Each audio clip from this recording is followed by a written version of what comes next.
Como que tá lá no Peru? Eu acho que o Castillo vai sobreviver mais algumas semanas.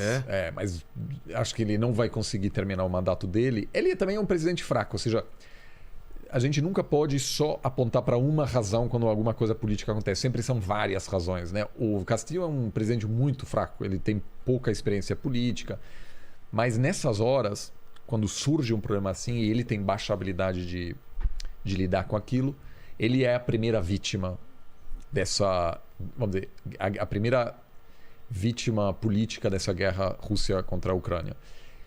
Acho que os próximos líderes que podem cair estão no Egito, no Líbano, na Argélia, na Líbia, porque todos esses líderes vão sofrer, as pessoas vão se rebelar em função do alto preço de alimentos. Entendi. E se você gasta a metade do seu salário para alimentos e o preço dobra, você não tem nada a perder. Você vai se manifestar, você vai... tanto que aqui a situação política interna no Brasil pode mudar em função disso, porque as pessoas nem todo mundo é analista político e diz, inflação está alta, etc., mas não é culpa do presidente porque tem a ver com cenário geopolítico. O povo não quer saber.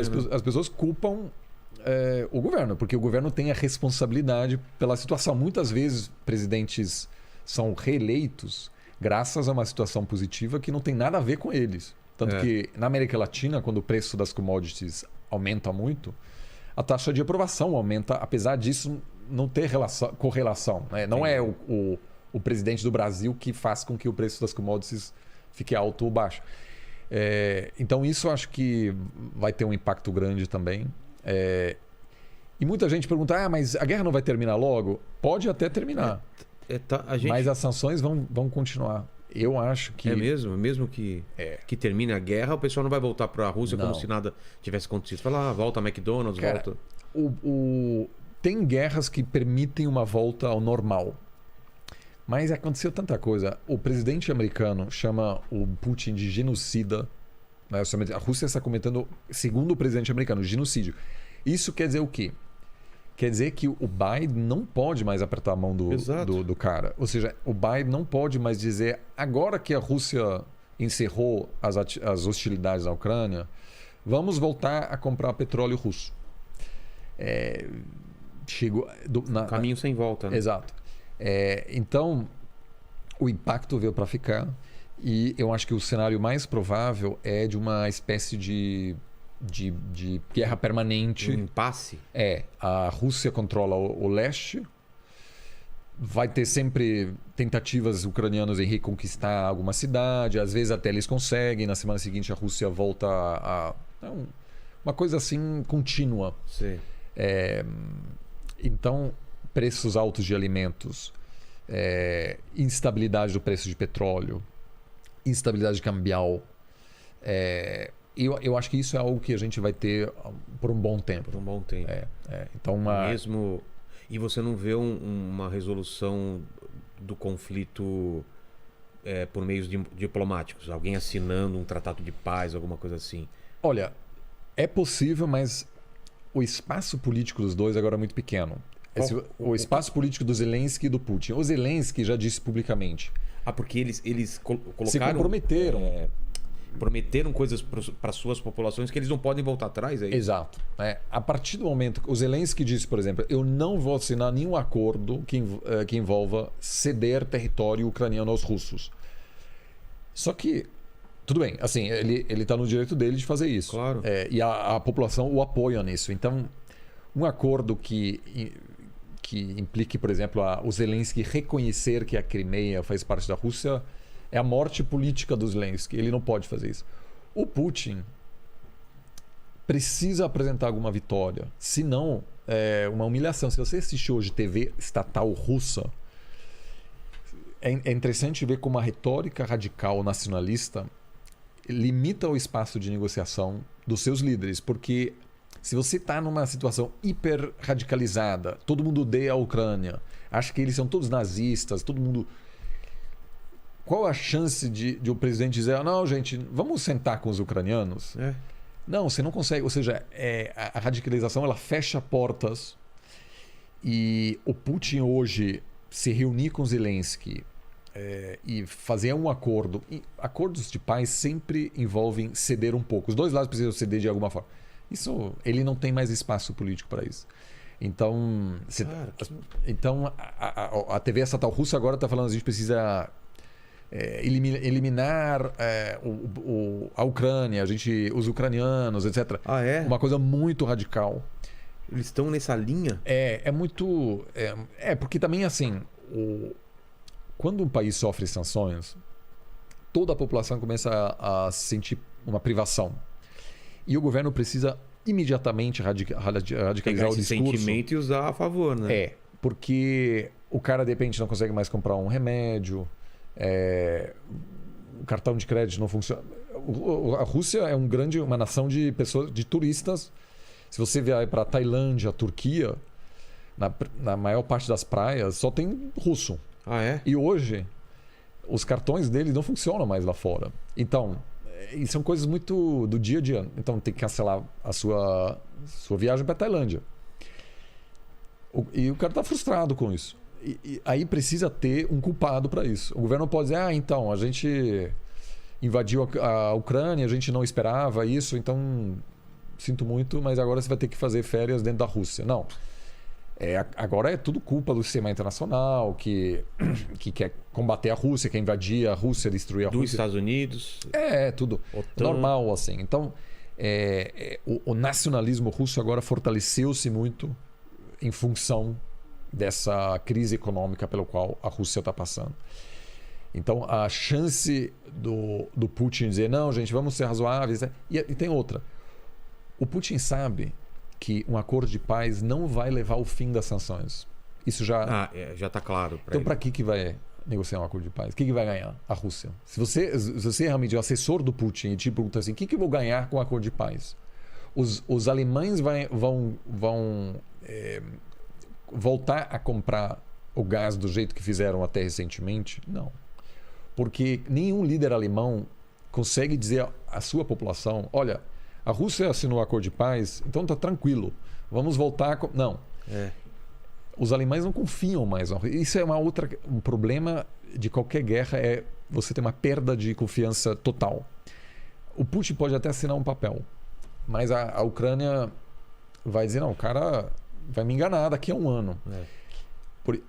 Porque se a Ucrânia confiasse no Putin, a Ucrânia até poderia dizer, beleza, a gente assina um acordo de paz, passa a Crimeia para você, uma parte do leste também, e em contrapartida, vocês garantem que nunca mais vão invadir a Ucrânia e a gente não vai fazer parte da OTAN. Beleza. Só que o ucraniano hoje vai dizer, cara, os russos assinaram um documento nos anos 90 garantindo nossa integridade territorial e invadiram a gente mesmo assim. Então a gente assina mais um tratado, a gente não entra na OTAN e no ano que vem o cara vai invadir a gente. Então não tem confiança. E isso são processos muito longos. Veja que a Alemanha, depois da derrota da Segunda Guerra Mundial, em 1945, conseguiu entrar na OTAN nos anos 90. É verdade. Ou seja, passou uma geração inteira. A Alemanha era um país que não tinha autonomia geopolítica, porque os outros países não confiavam na Alemanha. Com razão, né? Assim, digo, a Alemanha chegou a atacar todos os países ao seu redor e os outros países... Então a Rússia, para ganhar confiança de novo... Eu acho que é um processo de longuíssimo prazo. E o Brasil, muita gente fala... Eu falei nas últimas semanas com muitos diplomatas europeus e americanos. Falaram assim, como assim o Brasil pode manter seus laços com a Rússia, que é absurdo. Só que o Brasil está longe da Rússia. Então, essa preocupação com o expansionismo russo aqui não tem nenhum... Da mesma forma que se você está na Ucrânia e ninguém se preocupa com o perigo da OTAN, dos Estados Unidos, etc. Entendeu? Porque os Estados Unidos protegem a Ucrânia contra os Estados Unidos, contra a Rússia. Então, teve muita tensão. Eu vivenciei muita interação tensa entre brasileiros, latino-americanos e pessoas da Europa Leste. Porque as pessoas da Europa Leste diziam, cara, para nós a OTAN foi salvação. E na América Latina, ninguém fala isso. Né? As pessoas têm uma visão muito negativa da OTAN, porque da visão latino-americana, a OTAN não protegeu as nações da região. Né? Então, depende muito da visão da região geográfica, de como você avalia a situação. Mas eu vejo a ruptura entre o Ocidente e a Rússia como permanente. Eu acho difícil isso mudar na nossa geração. A não ser que o Putin caia. Exato. Mas acho pouco provável. Assim, eu confesso que agora a maioria dos meus amigos russos saiu do país. Ah, é? Estão todos fora. Mas eu sei também que a minha interação com a Rússia é uma bolha também. Né? São acadêmicos, alguns diplomatas que mantêm seu trabalho normalmente. A gente entende a Rússia ou não? Acho que, assim... O mundo consegue entender a Rússia e a China também, que a gente já falou, de uma forma... Eu acho que a Rússia mais do que a China. Porque a Rússia, querendo ou não, é um país muito mais aberto. Então era meio que... Tinha essa possibilidade na mesa já... Todo mundo estava achando que podia acontecer o que está acontecendo. Ou foi pego de surpresa mesmo o mundo com essa invasão? Eu acho que teve ainda alguns resquícios dos anos 90 desse otimismo de que algo assim não poderia acontecer, que fez com que as pessoas ignorassem os claros sinais de que algo assim poderia acontecer. 2014, né? 2014. Só que daí foi uma coisa muito interessante, que tem tudo a ver com essa mentalidade dos anos 90. O comércio traz a paz. E a justificativa principal dos europeus em comprar tanto gás russo foi que aquilo reduziria a chance de conflito. Olha só. Os alemães falavam assim, vamos comprar gás porque os russos jamais vão invadir a Ucrânia, porque eles querem preservar essa relação mutuamente benéfica. Então foi um choque que fez com que as pessoas tiveram que reconhecer que a sua visão de mundo não funciona mais. Eu acho que teve muito essa coisa que os americanos chamam de wishful thinking, sabe? Tipo, eles se enganavam, queriam se enganar. Por quê? Porque comprar gás da Rússia era uma maravilha do ponto de vista econômico. Energia barata. Cara, para a economia ter energia barata, é a maior benção que tem. Você fecha o olho para várias coisas. Cara, a Alemanha... Para a Alemanha, para o crescimento alemão foi fundamental. Um governo... Olha, se você é um ministro da Alemanha e você compra gás barato, você facilita a vida da indústria alemã, você mantém baixo o custo para o consumidor.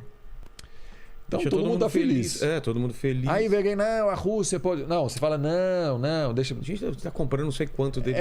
Você acha que eles vão... Então agora... Basta uma pessoa louca ou fora do... O que quebre o padrão, né? Exato. Então, isso,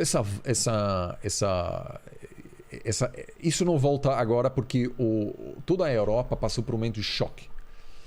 Porque aquela fantasia de que enquanto a gente comprar muito, tiver relações comerciais estáveis, ninguém vai ninguém vai nos ameaçar. Entendi. Isso acabou.